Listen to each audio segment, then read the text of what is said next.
He was the most feared mafia don in Seoul, a man they called the Ghost.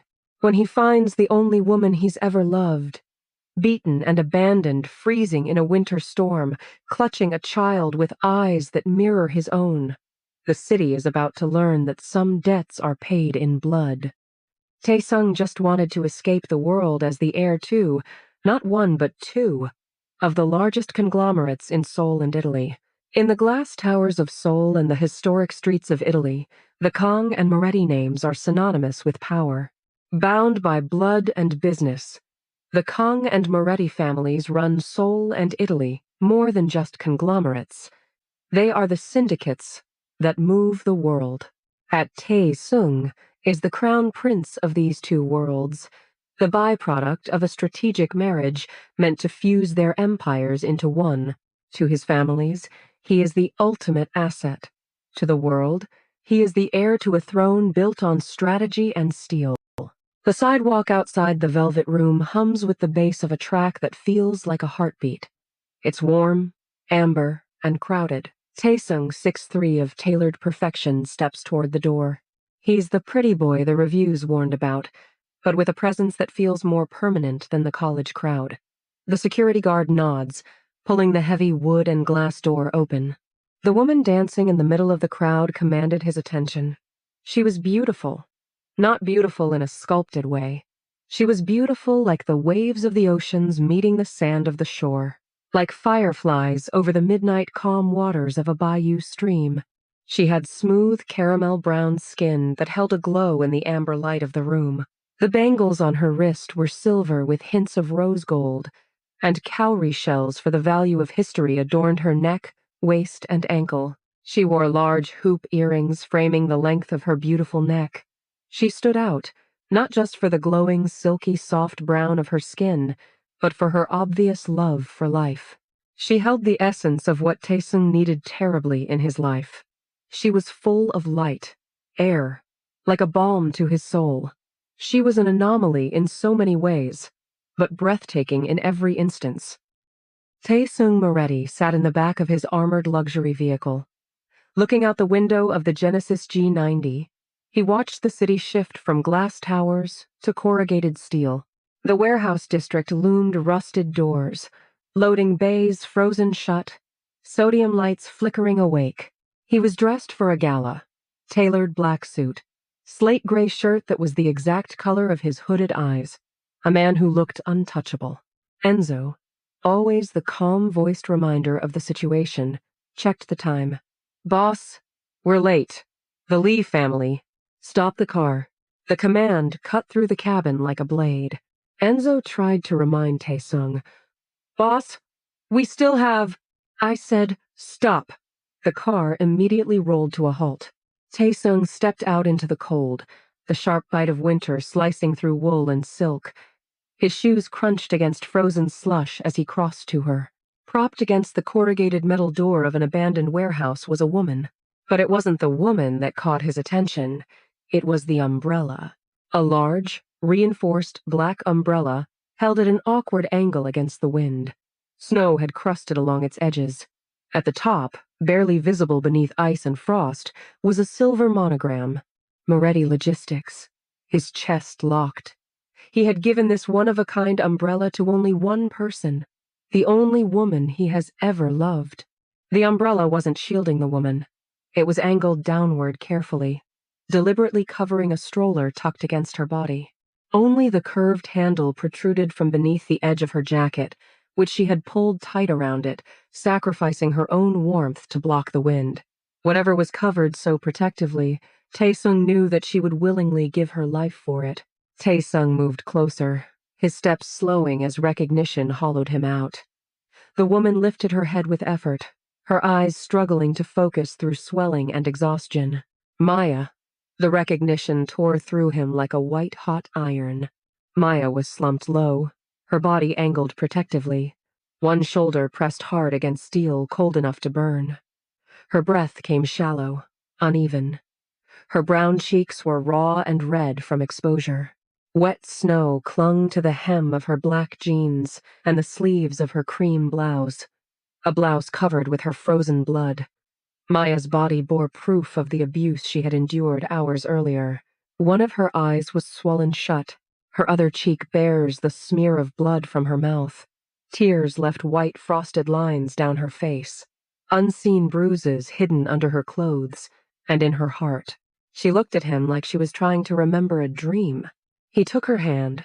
His grip was firm but gentle. Grounding. A promise. "Someone left you out here," he said quietly, voice edged with something ancient and lethal. Her fingers twitched weakly in his. Tae-Seung said, a deep anger growing. "They didn't realize you were holding my heart," he continued. "They didn't know you were mine." Enzo appeared behind him, the wind snapping at his coat. "Boss, we need to go now. I'm not leaving her." Tae-Seung shrugged off his coat and wrapped it around Maya's shoulders, shielding her from the cold as he lifted her with care. Enzo moved instinctively, opening the rear door as Tae-Seung positioned Maya inside, ensuring the umbrella and stroller were secured without ever exposing what was beneath. The interior lights came on, and warmth enveloped them as the door closed. As the Genesis pulled away, Tae-Seung looked back once at the warehouse, at the frozen ground, at the place where someone had made the worst mistake of their lives. The Ghost of Itaewon had been resurrected, and winter had only just begun. As the car tore through the streets, Tae-Seung's mind drifted back 18 months. He had been escaping his life for one night when he ducked into the Velvet Room in Itaewon. That's where he saw her. She had smooth caramel brown skin and long, thin braids tipped with gold. She wore bronze bangles, cowrie shell jewelry, and large hoop earrings, ornaments that felt less like fashion and more like heritage.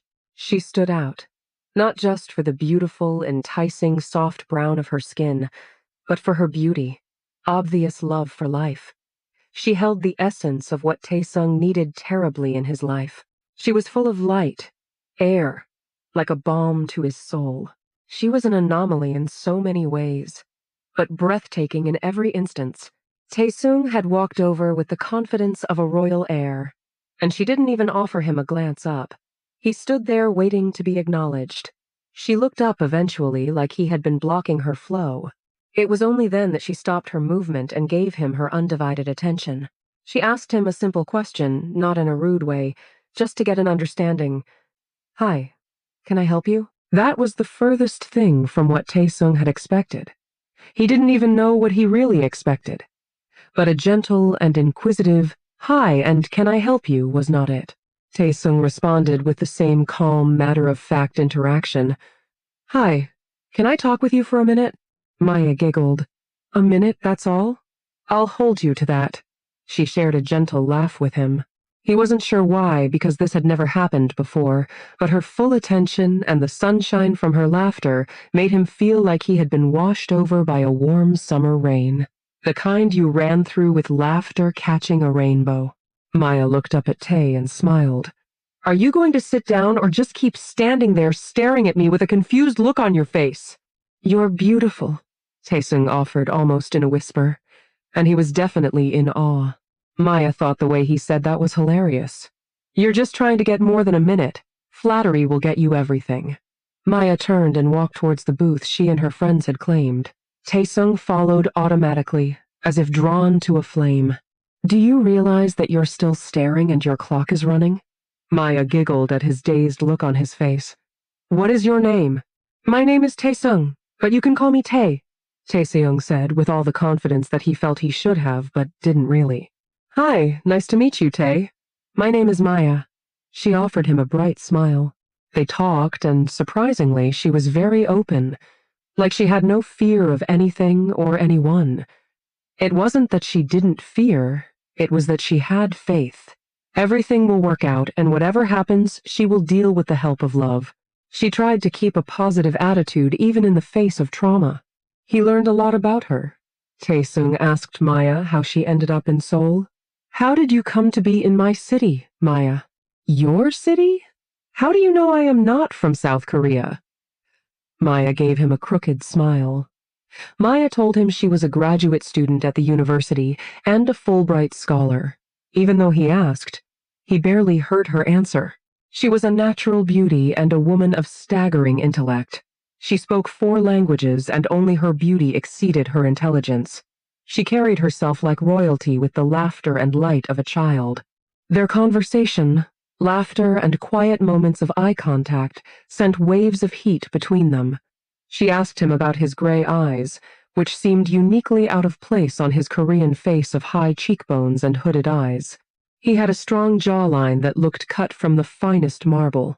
Maya admitted that saying this man was handsome was an understatement. Tall, broad shoulders and chest that tapered into a smaller waist. He was slim and muscular. His almond-shaped eyes were the color of slate gray and so intense she struggled with looking him in the eye, because when she did it was like she was being hypnotized. After the 3rd day and night together, Maya still had no clear idea of who Tae-Seung was. "Who are you, Tae?" Maya asked quietly. "Where are you from? Beyond the broad shoulders and the conglomerate posturing, you look like royalty, and you walk through these street stalls like you own them." Tae-Seung just laughed, but didn't answer the question. "I'm a man who wants to be exactly who you think I am. Just for tonight," he whispered to himself. They watched the sun climb over Namsan Tower. Let the world wait.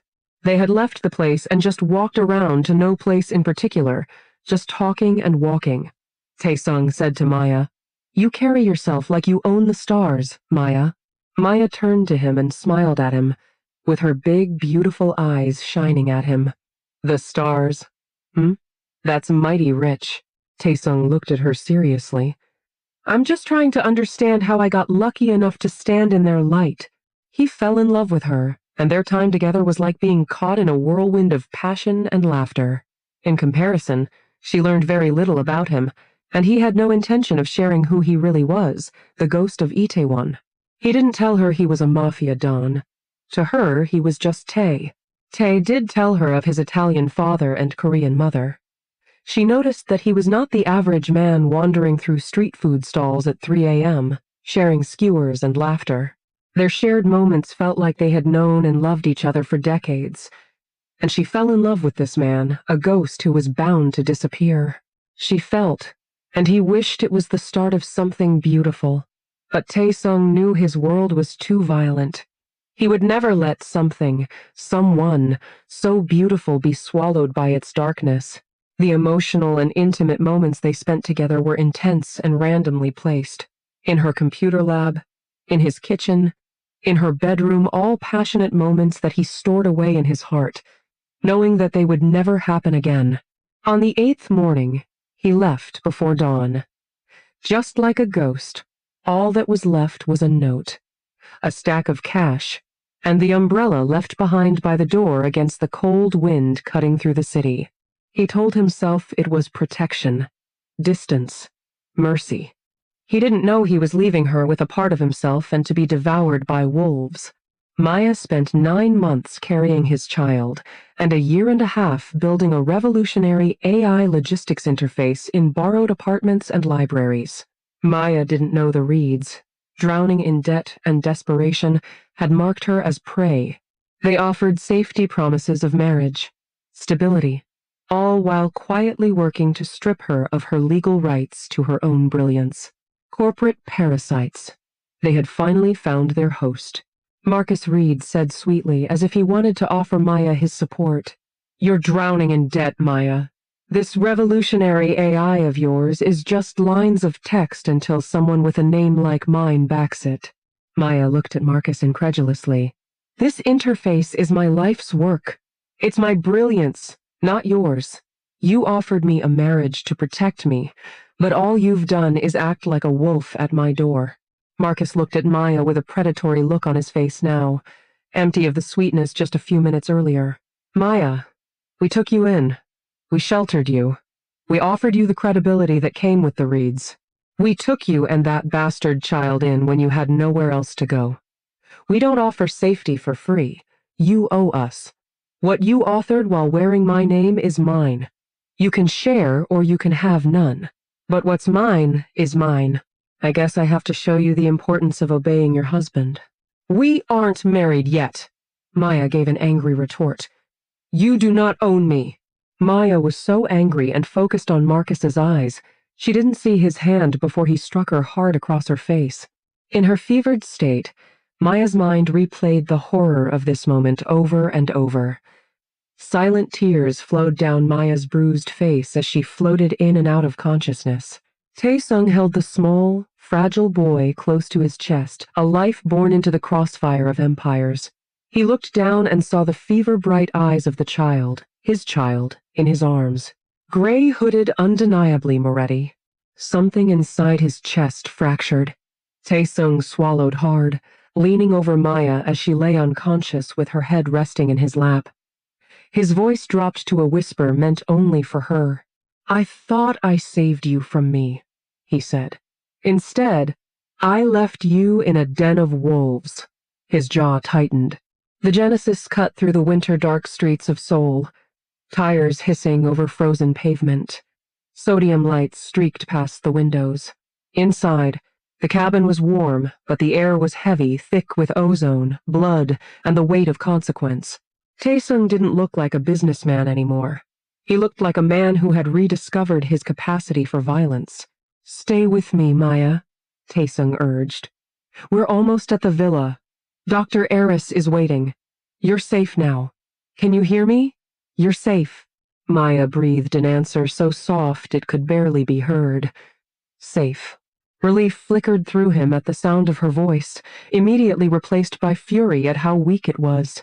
He vowed, silently and completely, that he would destroy the den of wolves, take the skin of each one. They arrived at the Moretti compound, a fortress of glass and steel tucked into the hills, lights blazing against the dark. Dr. Eris was already waiting in the foyer. Tae-Seung passed the child to him without ceremony. "Save him, Eris. If his heart stops, yours will too." And the woman checked her ribs. She was punched and possibly kicked. Eris shot him a sharp look, but spoke with a deadly calm. "I understand my job. Now if you leave, I will get to saving your family."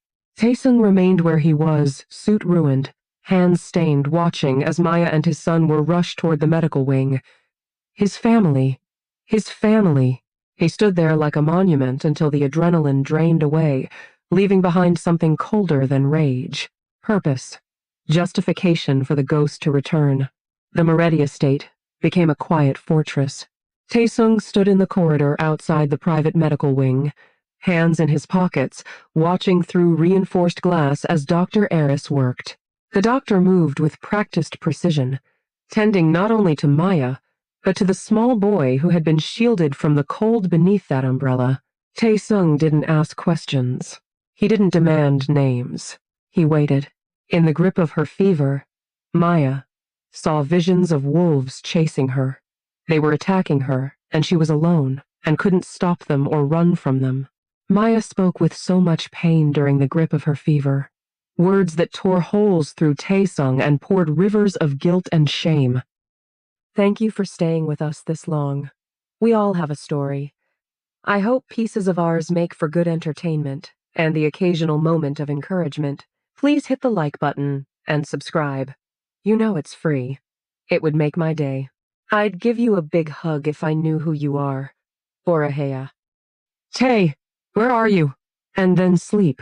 Pain medication offered her sleep, but tears still followed the trail from the corner of her swollen eye. Tae-Seung had heard it all.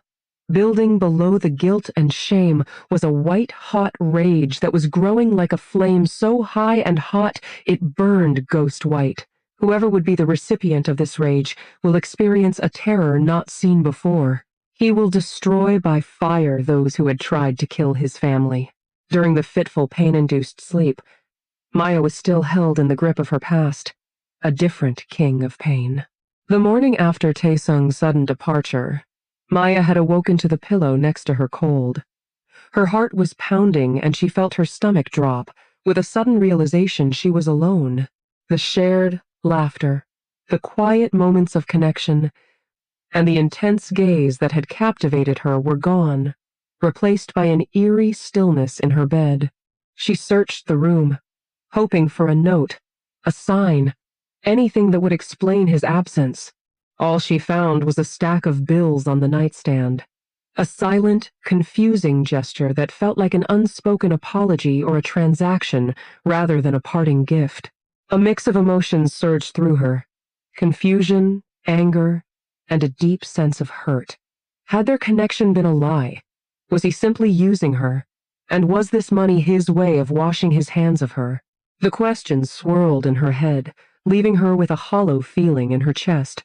Overwhelmed by her emotions, Maya threw herself into her studies, determined to build a life for herself in Seoul.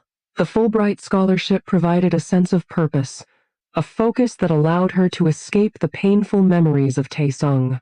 Yet, deep down, the feeling of betrayal lingered, a constant reminder of the love she had once hoped for. One afternoon, while studying in a university cafe, a gentle voice interrupted her thoughts. "Excuse me, are you Maya?" A kind, elderly gentleman with a warm smile stood before her. "My name is Marcus Reed, and I've been following your work on the Korean language."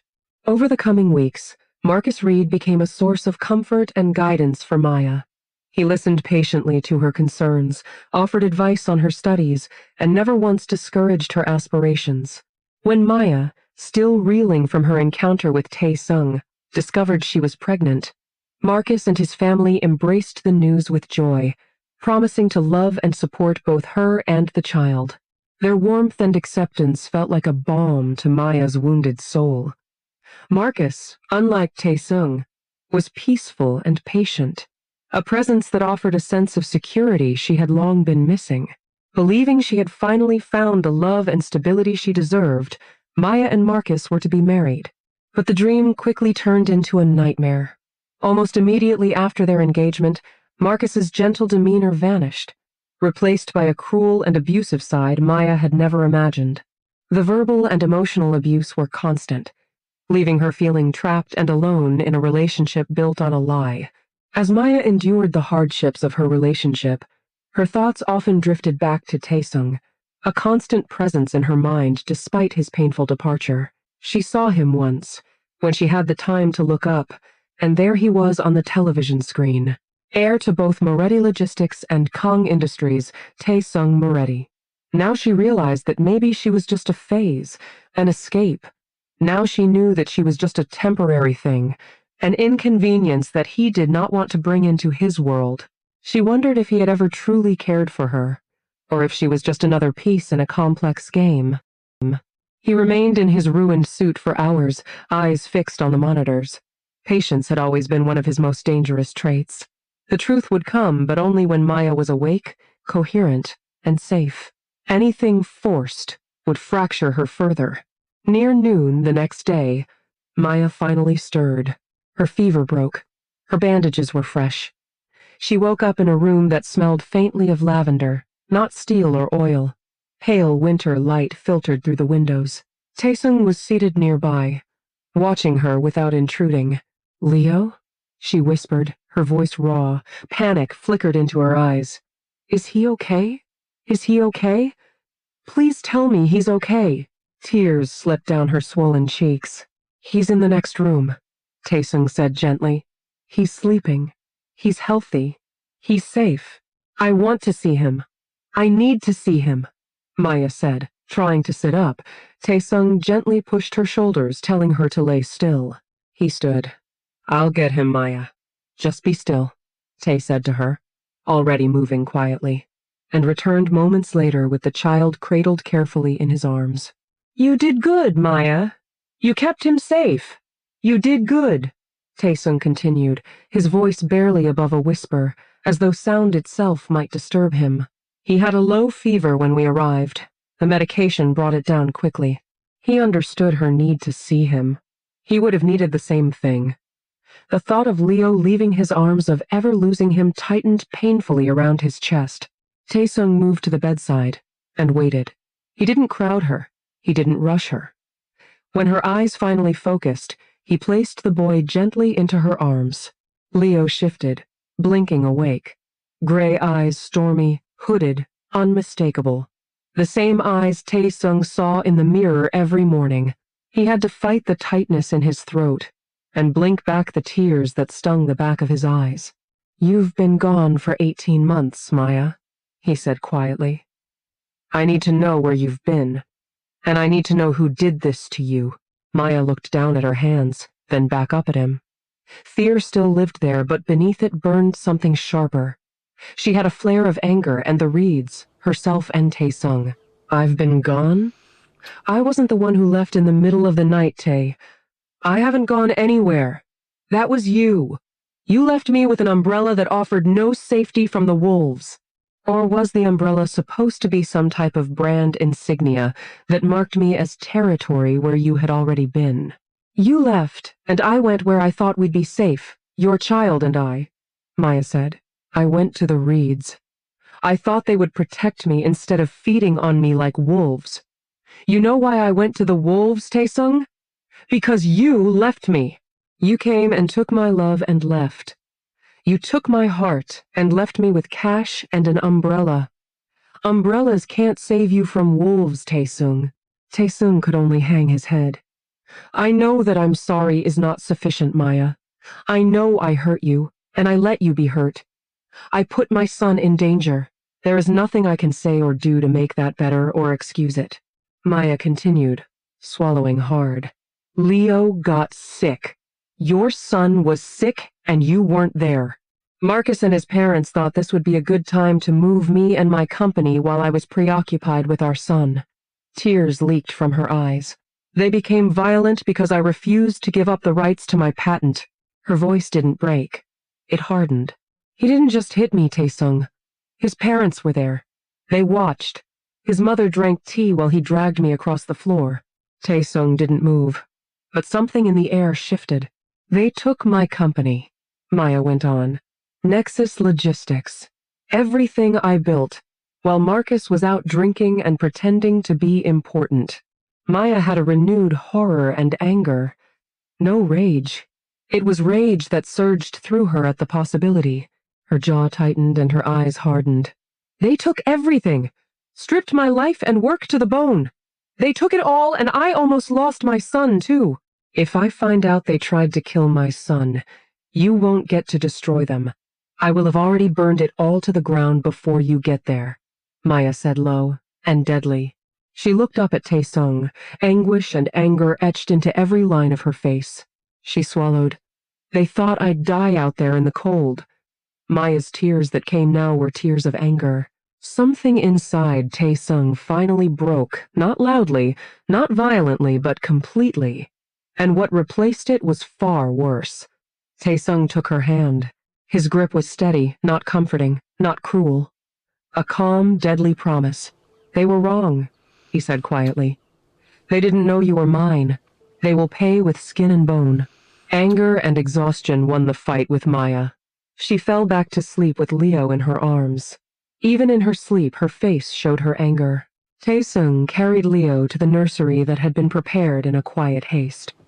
The child drifted back to sleep almost immediately, his small body quickly surrendering to exhaustion. Tae-Seung stood there longer than necessary, watching the rise and fall of his son's chest, rage coiling tighter with every breath. Then he turned away. The war room was already alive. Screens glowed. Maps rotated. Data scrolled. Enzo stood at the central console, jaw tight. The Lee family is furious, Enzo said without looking up. Sujin is calling it a public humiliation. She says if you don't appear at her father's office by sunset, the alliance is a declaration of war. Let them come! I will show them the monster they thought had slept. At 3 a.m., the villa's silence shattered. A white Maserati roared through the gates. Lee Soo-jin, the ice queen of Gangnam, strode into the foyer as if she owned it. Fury clung to her like perfume. 1,200 guests. Tae-Seung, she hissed, heels clicking sharply against marble.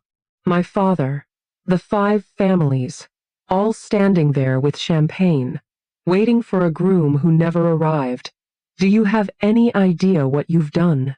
I found something more important than a merger, Tae-Seung replied, voice glacial. She circled him slowly. I know who she is. Isn't she supposed to be dead? Sujin missed the danger in Tae-Seung's eyes and continued on. My father's analysts flagged her AI logistics architecture the moment those patents were filed. We were negotiating with Arthur Reed to acquire her assets the moment they finished stripping her rights. She stopped inches from him. You didn't rescue a woman, Tae-Seung. You claimed a prize. One that belongs to the Lee family. Tae-Seung didn't move. I have a son in that wing, he said evenly. A son, with Moretti eyes. And I have the woman who built the system your father has been trying to steal for 6 months. Color drained from her face, then hardened into something uglier. A son? She spat. That half-breed bastard is yours? The temperature in the room dropped. Choose your next words carefully, Tae-Seung said, his voice low and lethal. This war is still transactional. Mention my son again, and it becomes blood. Sujin sneered, but fear flickered behind her eyes. You're throwing away the unification of Seoul for a mistake, she said. She wrote the Nexus code. She's the target. The Reeds already sold the rights. Legally, she's a criminal in her own company. She's the owner, Tae-Seung replied. And I'm the debt collector. He stepped closer. Tell your father the alliance is dead. If a single Lee soldier steps onto my land, I'll start returning captains in pieces. You think love protects you? Sujin hissed. In this city, love is a bullseye. If I can't be Queen of Seoul, I'll burn it down around you. She turned and disappeared into the night. Tae-Seung went straight to his study. Enzo was already there, pulling up a digital map of Seoul. I've got them, Enzo said. Marcus Reed is at the Rusty Anchor, celebrating. His mother's in Incheon, filing for emergency custody to secure the patents. They think Maya is dead. Tae-Seung didn't need an army. He reached for his brass knuckles. The cold metal fit perfectly. Tell Eris to double the guard on her door, he said. I'm going to collect a debt. They want a legacy? His eyes darkened. I'll give them a funeral. He paused, looking at an old photo of Maya on his desk. I'm not leaving you this time, he murmured. I'll remind them why they call me the Ghost. The Rusty Anchor was his first stop. As the Genesis eased to the curb, Tae-Seung didn't look like a businessman anymore. The tailored suit was gone. Sleeves rolled, hands bare. He looked like weather inevitable. Violent, already decided. Inside, the bar reeked of stale beer and machine oil. Laughter cut through the haze. Marcus Reed held court at a corner table, his father Arthur beside him, a bottle of Macallan between them. She actually thought she could hold out. Marcus laughed. Told me the code was hers. As if anything in my house doesn't belong to me. Arthur nodded approvingly. You handled it correctly. With the child gone, there's no one left to contest lineage. The steel door didn't open. It caved. The hinges tore free as Tae-Seung walked in. Conversation died. Music cut. The room went still in the way animals go still, before impact. Marcus stared. Moretti? His voice cracked. How did you— Seoul is my city, Tae-Seung said calmly, taking a seat across from them. Tonight, every shadow is screaming your name. Arthur straightened. We are a respected family. I don't have a grievance, Tae-Seung interrupted, leaning forward. I have a debt. Silence. You beat a woman worth more than your bloodline, he continued. You dragged her across floors she paid for. And you laid hands on my son. Marcus froze. Your? He has my eyes, Tae-Seung said. And my temper. Enzo set a briefcase on the table and opened it. Documents, screenshots, transfers. While you were celebrating, Tae-Seung went on, I acquired your bank. Reed assets are frozen. Accounts seized. Properties locked. Everything you own now answers to me. Arthur's face collapsed. The Lee family promised. The Lee family is busy surviving, Tae-Seung said, standing. You're alone. He leaned in just close enough for them to smell winter on him. Death is mercy, he said softly. I don't want to take your life. I want you to live long enough to understand what it feels like to be nothing. I'll give it back, Marcus sobbed. Oh, you will, Tae-Seung said. But first, you'll learn. There was no gun. There was no spectacle. Just precision. When Tae-Seung left, the reeds were alive, broken, and stripped of everything that once made them dangerous. When he returned, the villa was quiet again. Maya was awake. She sat upright in bed, Leo sleeping safely nearby. A laptop rested against her knees, code scrolling across the screen like a living thing. "You're late," she said, her voice steadier than it had been all day. "I had to close a deal," Tae-Seung replied. She studied him, his hands, the faint bruising at his knuckles. The way the house felt different when he entered. "How's Leo?" he asked. "He's fine," she said. "He's a fighter. A beat.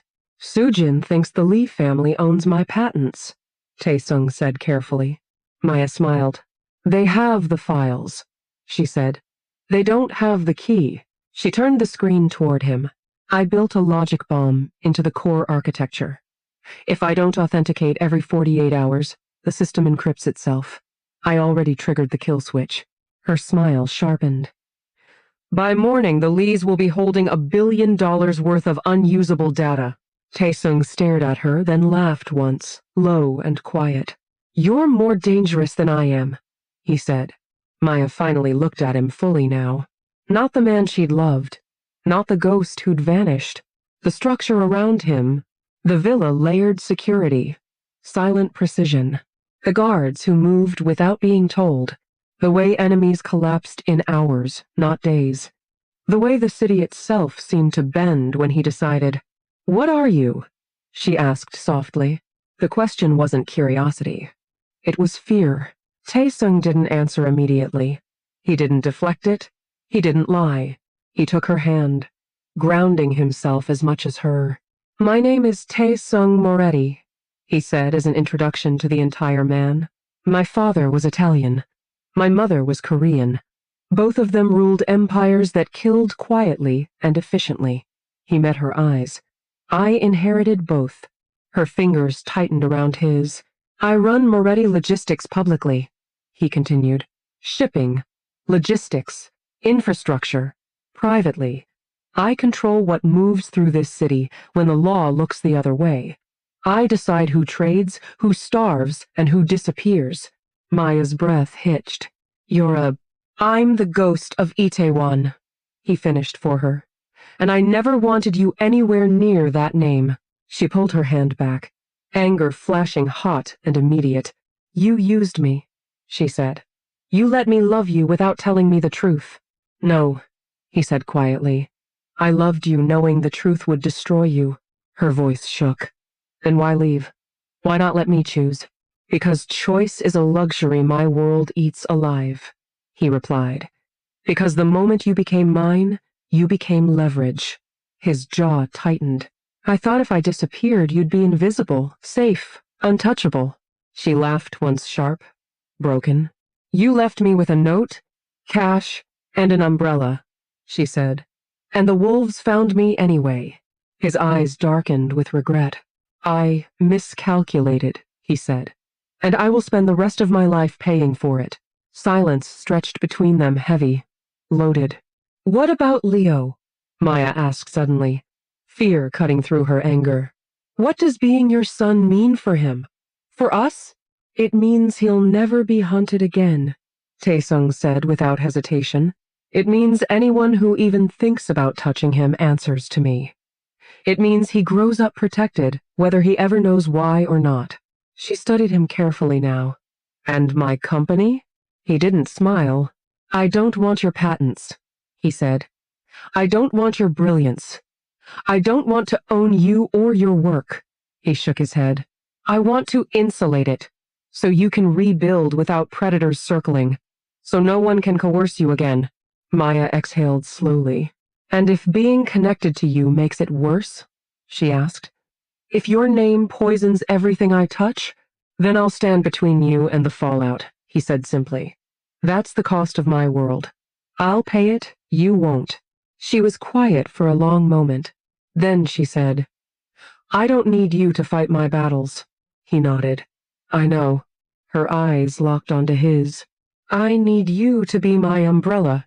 The words were deliberate, chosen. I need you to cover me while I work, she continued. While I build. While I recover. I don't want your fists or your fear. I want your shadow. Your silence. Your protection. Something in Tae-Seung's chest broke open. He knelt in front of her so they were eye level. I swear to you, he said, voice steady and absolute. No one touches you or our son without going through me first. I won't control your future, Maya. I'll guard it. She reached out and rested her forehead against his. Then stay, she said. Not as a ghost, not as a king, as my umbrella. He kissed her forehead gently. I'm not leaving, Tae-Seung said. Not this time, not ever. Maybe she shouldn't trust him. Maybe she should fear him. Instead, Maya believed him. The week that followed was a quiet, escalating war of nerves. Tae-Seung knew the Lee family wouldn't strike immediately. They were prideful, and pride, like poison, took time to spread. He used that time with ruthless efficiency, turning the estate into something that looked serene from the outside and lethal beneath the skin. His captain secured the perimeter in rotating shifts, ghosts moving through the tree line. Tae-Seung himself rarely left Maya's side as she healed. When she was strong enough to stand, she didn't ask for rest. She asked for a terminal. For 7 days, they worked in a wordless, deadly harmony. Leo's nursery became the heart of the house not because it was soft, but because it was sacred. Behind pastel wallpaper and hand-painted animals, 6 inches of vanadium-reinforced steel were installed, sealing the room into a high-grade panic vault. The crib sat at its center, untouched, surrounded by technology that could withstand a siege. Maya rewrote the estate from the inside out. She rebuilt the operating system line by line, folding her logistics AI into the house's nervous system. The sprinklers were reconfigured to spray high-friction polymer foam capable of locking axles and snapping bones. The garden lights were rewired to strobe at frequencies that induced vertigo and nausea. Along the outer walls, she placed kinetic charges, precise, directional explosives designed not to repel intruders, but to herd them into kill corridors where Tae-Seung's men would be waiting. You're turning my home into a spider web, Tae-Seung observed one night as she fine-tuned the thermal grid. I'm making sure that if they come for our son, she replied without looking up. They don't leave the mountain. He stepped closer. Too close. She looked up and froze. There was something in his gray eyes she hadn't seen in nearly 2 years. Not the ghost, not the boss, but the man she had loved. The one who used to kiss her throat when he thought she was asleep. The one whose hands had always known where to steady her. His fingers traced her jaw, gentle, reverent. He lifted her chin and kissed her slow, deep, unguarded. The kiss stole her breath, cracked something open they'd both been holding shut. He lifted her easily, one hand at her waist, the other cradling her face, pulling her against the solid line of his chest. Maya's hand slid up his back, relearning the strength there, the certainty, the way he made the world feel smaller, safer. They made it to the bedroom without speaking. It wasn't frantic. It was necessary. They held each other like people reclaiming something stolen. The love they made was threaded with grief for lost years and fierce determination for the ones ahead. When it was over, they lay tangled together, breath sinking, resolve hardening. The fortress was built. The calm shattered at 11 p.m. on the 8th night. Across Seoul, Lee family servers began to fail in cascading red alerts as Maya's kill switch devoured stolen data. Desperate and humiliated, Sujin deployed the cleaners. The villa lights died as a remote hack punched through, but Maya's independent grid snapped online instantly, flooding the halls with dim red tactical light. Movement on the north perimeter. Enzo's voice crackled. 6 vehicles. Professional. Tae-Seung turned to Maya. Get to Leo. Get behind the steel. She shook her head, fingers flying across her tablet. I'm not hiding while you bleed for us. I'm in the cameras, rerouting the gates. If they want in, they're going to earn it. The west gate exploded one of Maya's charges. Not a warning. A message. Gunfire strobed through the garden haze as intruders realized the house was hunting them. Tae-Seung moved through the corridors like a memory, silent, inevitable. Tae-Seung, Maya whispered in his ear. 3 men flanking the kitchen. Venting CO. 2. Now. The hallway hissed white. He moved through the coughing shadows. Then her voice changed. Sharp. Terrified. Second team bypassed the strobes. Roof access. They're rappelling toward the nursery. They don't want the house. They want Leo. Tae-Seung ran. He reached the landing just as a thermal charge finally breached the nursery glass. Sujin stood inside. Fury incarnate, gun raised. Tablet glowing in her hand. Look at you, she sneered. The Ghost of Itaewon, reduced to guarding a crib. I could have made you a god. I'd rather be a man, Tae-Seung said. Drop it. Tell her to unlock the servers, Sujin screamed. Give me the key or the boy dies. Maya's voice thundered through the hidden speakers. Calm. Merciless. He doesn't have the key, Sujin. I do. And while you were climbing my roof, I forwarded your offshore accounts to the National Tax Service. Your father loses $10 million every second you breathe in this room. Sujin shrieked and fired, but the panic wall slammed down with a deafening crash, sealing the crib behind solid steel. Tae-Seung moved. The gun clattered away. Sujin hit the wall, breath crushed from her lungs. It's over, he said quietly. Your father is already negotiating. He loves money more than pride, and Maya owns both. Sujin's eyes burned with hate. This isn't finished. She fled. Tae-Seung turned to the camera. Maya, open it. The steel lifted. Leo slept peacefully, untouched. Tae-Seung gathered his son into his arms. Pack, he said softly. We leave tonight. Not as ghosts, as a family. 2 years later, Tuscany smelled of lemon and sun-warmed stone. No guards. No alarms. Maya worked on the terrace as Leo chased a puppy through the olive trees. Tae-Seung brought wine. You're breaking the no-screens rule, he teased. I'm building clinics. She smiled. Turns out power isn't about fear. It's about how many people you can protect. He knelt before her. I built walls. My whole life, he said. Then I burned them for you.